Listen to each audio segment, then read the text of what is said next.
Diduga tak transparan kelola dana BOS, Kepsek SMA Negeri 20 Makassar didemo dan minta dicopot. SMA Negeri 20 Makassar melakukan aksi demonstrasi di sekolah selepas upacara bendera, Senin, 5 Februari 2024, di halaman sekolah, Kelurahan Barombong, Kecamatan Tamalate, Makassar. Infonya yang beredar, para siswa-siswi itu menuntut agar Kepala Sekolah SMA Negeri 20 Makassar Mirdan Miding MPD dicopot, karena diduga tidak transparan dalam mengelola dana BOS. Aksi demo siswa-siswi SMA negeri ini tentunya menjadi sorotan publik. Belum lama ini juga ada demo dengan tuntutan yang sama dilakukan SMA Negeri 17 Makassar. Kepala Dinas Pendidikan Sulsel, Iqbal Najamuddin, menyatakan bahwa kejadian itu baru pagi hari tadi, dan dia mengaku baru mendapatkan informasi terkait itu.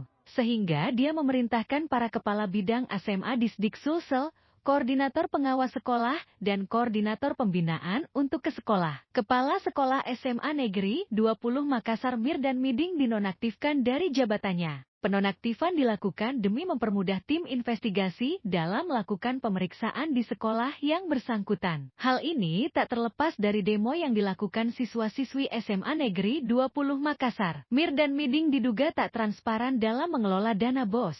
Kami rencana nonaktifkan dulu Kepsek untuk pemeriksaan, kata Kepala Dinas Pendidikan Sulsel, Iqbal Najamuddin S. kepada Fajar, Senin, 5 Februari 2024. Agar tugas Kepsek tetap berjalan, maka akan diangkat pelah Kepsek dari kalangan wakil kepala sekolah, Wakasek. Kita angkat pelaksana harian. Mungkin Wakasek yang betul-betul bisa mengambil alih untuk melaksanakan tugas, tuturnya. Dia menegaskan bahwa nonaktif beda dengan nonjob. Nonaktif berarti Mirdan hanya dibebaskan dari tugas sebagai Kepsek untuk sementara, sedangkan nonjob sifatnya permanen. Selama dinonaktifkan, Mirdan akan kembali bertugas di kantor Dinas Pendidikan Sulsel, Jalan Perintis Kemerdekaan. Saat dikonfirmasi, Kepala Sekolah SMA Negeri 20 Makassar Mirdan Miding belum memberikan respons. Diketahui, Mirdan Miding mulai menjabat sebagai Kepsek SMA 20 Makassar sejak Juni 2019.